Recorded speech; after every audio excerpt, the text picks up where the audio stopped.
Hey guys, how's it going? It's the Anime Overanalyst here, and today I'm going to be reviewing the first volume of Made in Abyss.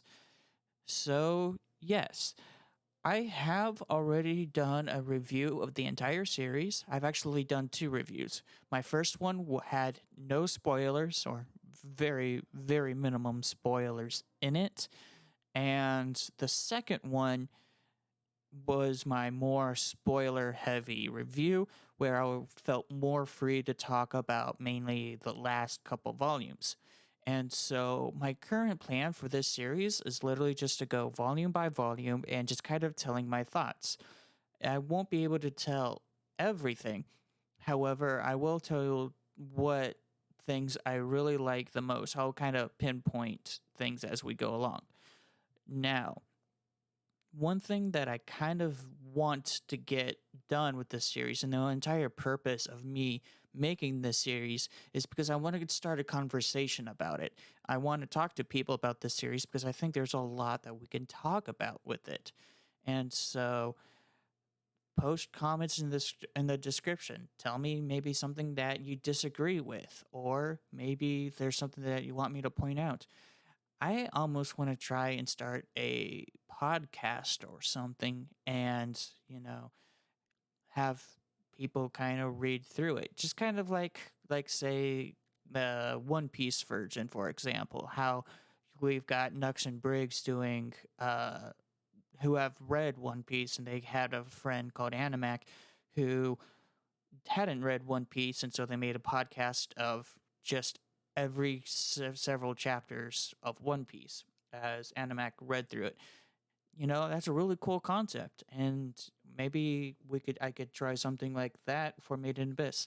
I don't know. I Of course that is a lot of scheduling conflicts and whatnot, but comment down below if you're interested in something like that, and maybe I'll try and uh, make something come together. So, yes, Made in Abyss Volume 1. Once again, this is the cover art. I know it's kind of reflecting off my ceiling light, but this is what it is.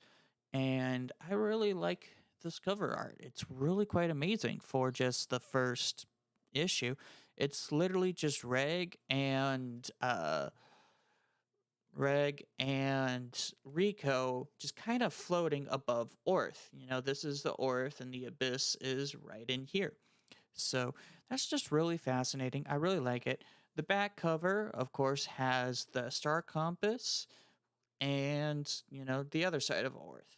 So super fascinating. Super, super fascinating. I really, really like it. I suppose if you open it up like this, you can get like a full picture of what's going on, minus the spine.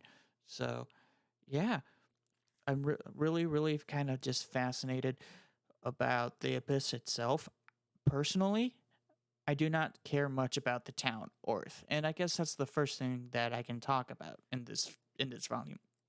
So yes, Orth is a city that pretty much thrives on the Abyss. It takes place on top, and in this city, there's kind of like two districts. There's kind of the poor district that Nat is from, and you don't figure that out towards the very last part. This whole volume has only 8 chapters in it, which is actually quite astounding if you think about it. So, for example, this is what the slums look like, mainly like this here. And so, yes, and I said in my review how some of the pictures can be kind of confusing to gather. And I think that's like a good example of one of them where I have to really look up close to kind of see the details better. So, yes, it actually, that I just noticed on this page. Let's see if I can get it up to the camera a little bit better, but there's an actual map of just kind of the above ground on the Abyss. And if you had noticed, The orphanage is in the West District, and that's important because that's where Rico grows up. She grows up in an orphanage with her friend Nat, and soon Reg joins it. So I guess I'll backtrack. You're probably wondering, well, I'm assuming that you've seen the series or read it. So, and I'm going to post spoiler in the description. I'm not going to do non-spoilers for these videos. They're going to be full out spoilers. So, I guess I'll backtrack and explain who Rico is and who Reg is. So, Rico is the main character of the volume or of the entire series, and her entire goal is just to explore the abyss. That's all she wants to do. She just wants to dive down into the abyss and explore it. And her mother is in the abyss, and so she's searching for her mother, of course. So one day, when she's just kind of out practicing around, she gets attacked by some kind of like giant snake creature. It's got a funky name to it. I'm looking to see. It's literally in the first chapter, but this is what it looks like.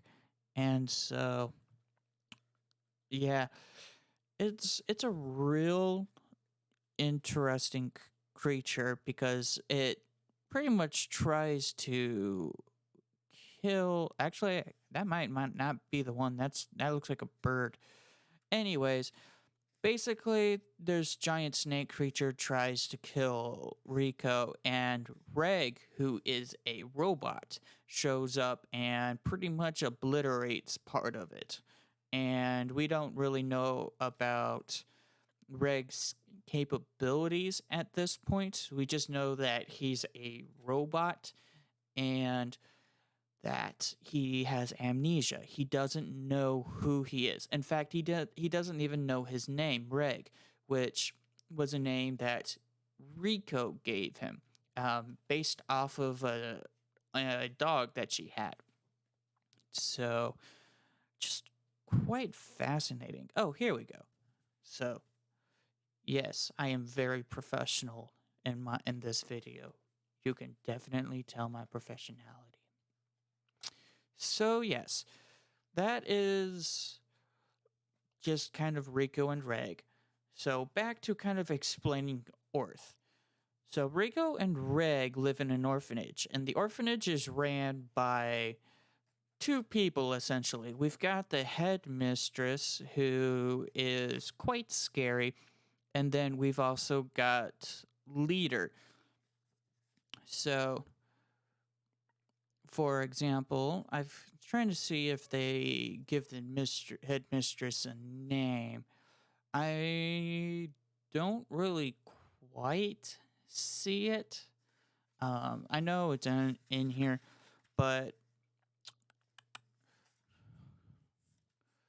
this is what she looks like. You know, all kind of creepy.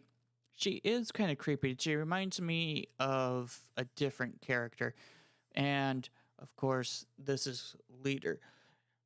So the one important thing, okay, I guess two important things. So the first important thing is that Leader, he does have a different name, but you don't figure that out till later on in the series. I'm just going to call him Leader for now. So Leader is he's the type of character who gives people a chance almost, but he doesn't look like it. He looks like a hard pressed dude who's, kind of weathered by the abyss because he is a purple whistle. A purple whistle is someone who can kind of go into, like, I believe the second layer of the abyss with they're allowed to. Um in fact, there's even a diagram here. So I think the anime called it the purple whistles, but really it's the moon whistle.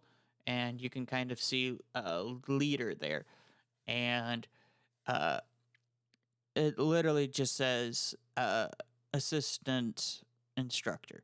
So leader is has the capability of going into the abyss and going down to a couple levels. He's kind of leading this orphanage, and Rico, Nat, and Reg, along with some other children that I don't really care to name because they're not really that relevant. Relevant. There's one called Kiyu, who's like a little kid who kind of becomes a little bit more relevant later on, but not really. I don't really care too much about him and his story. Mainly, I'd like to focus on just kind of Rico and Reg because they're both main characters. In fact, they're both the main protagonists. They're kind of like a duo. You don't have one without having the other. So I love them for that aspect. So they're in this orphanage, and the orphanage trains the kids to go down into the abyss. And so they start off as bells, and the bells just kind of mean that they're new, they're novices, they don't know very much. Then they go and get red whistles, which here on the bottom, that just means that they're in training. The bells just mean that they're there just to be there. And so the whole goal is to try and become a whistle, who are considered legends. Rico's mother was a white whistle, and in fact, halfway through this volume, Rico's mother sends up her whistle, and so Rico gets her mother's whistle. And then there's kind of like this mystery of like, why would Rico's mother give away her whistle unless she's dead? And so she might be dead. And so Rico, that's part of the reason why Rico wants to go into the abyss as well. In fact, it's kind of the catalyst, is because she wants to go and find her mother. Just kind of like your standard shonen types, I suppose, like Gon trying to find his father in Hunter x Hunter. Same kind of concept, I suppose. And instead, she's kind of thrown into the abyss a little bit. I think the real genius part is that Rico knows a lot about the Abyss. However, Reg, who did come from the Abyss, doesn't know hardly anything about it. And so it makes sense when Rico explains a lot of stuff to him. And it'll make a whole lot more sense more in Volume 2 when they first start exploring the Abyss. In this, Volume 1, it's more setting up the town above it. So that's kind of it. And so I think there is a topic that I'm debating on talking about, and it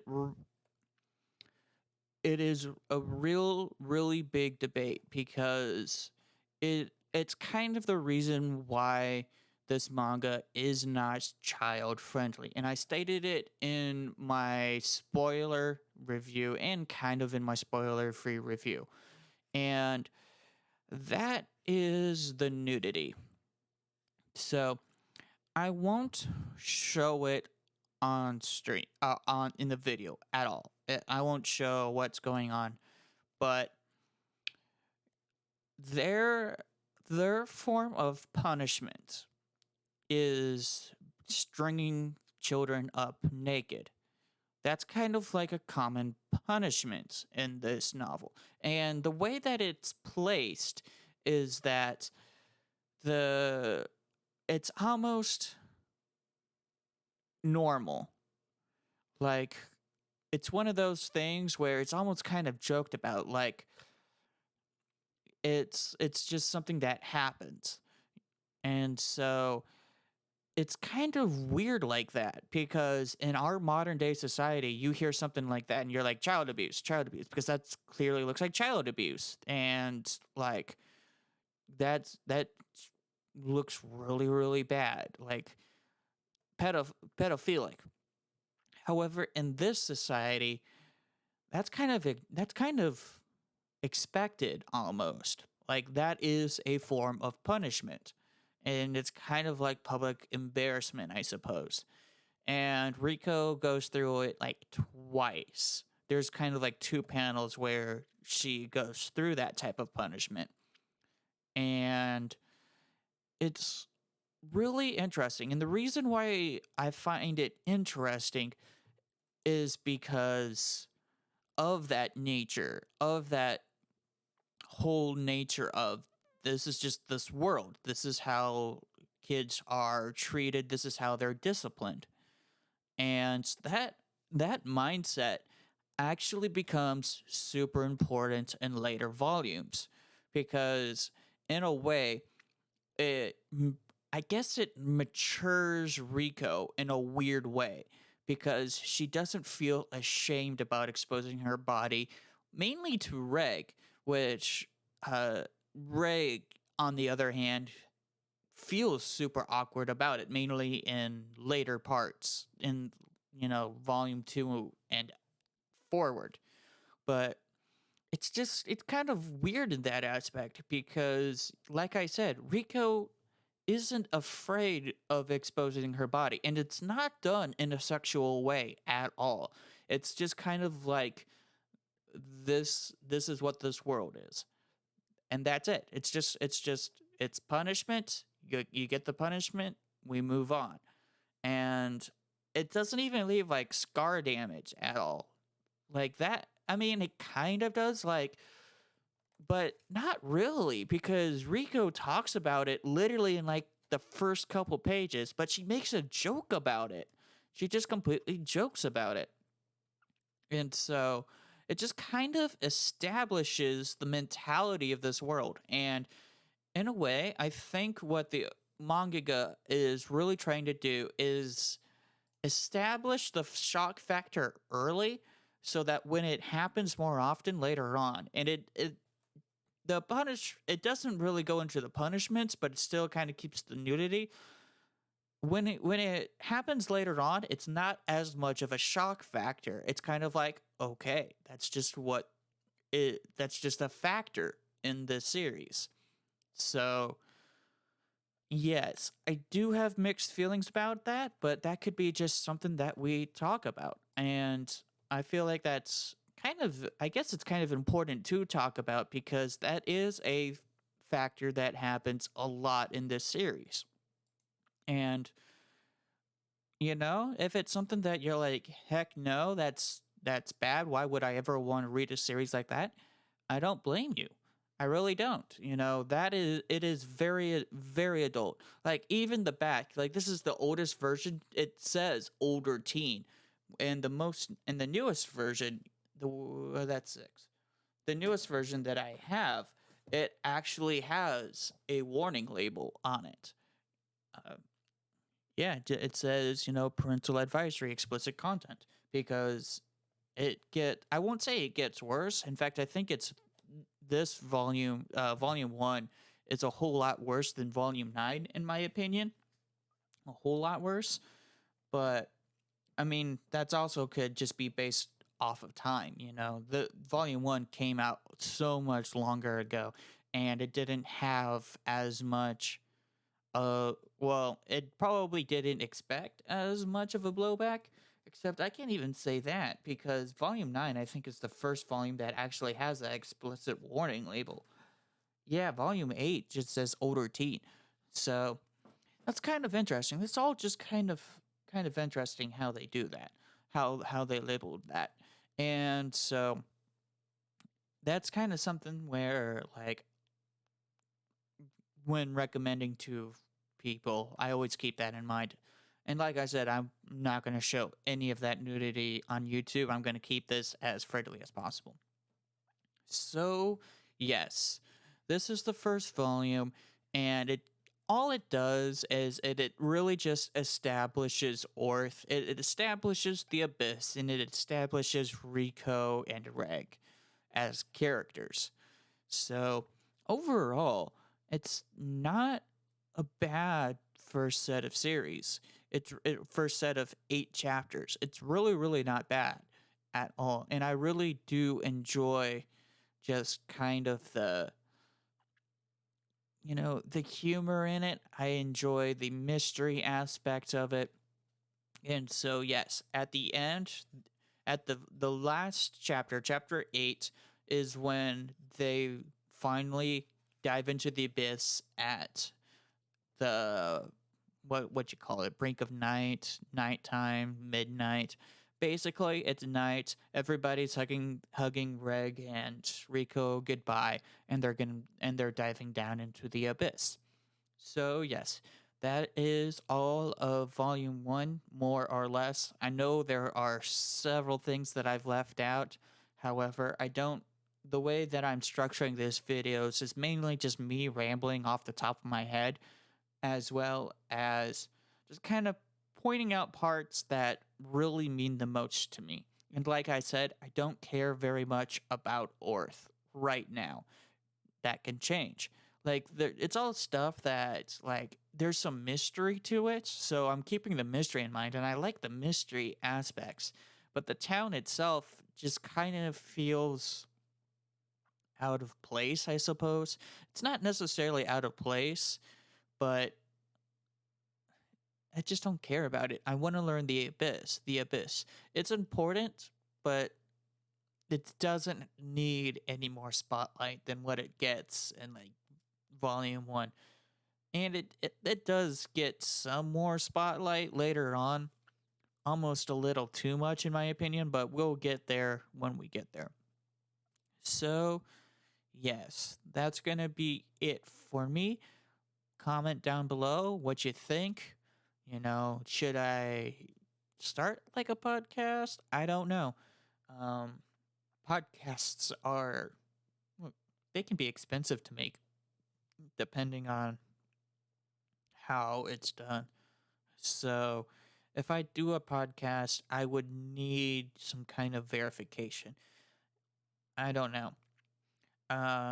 So yeah, that's going to be it. I'm the anime over analyst, and I'll see you guys in the next video. Peace.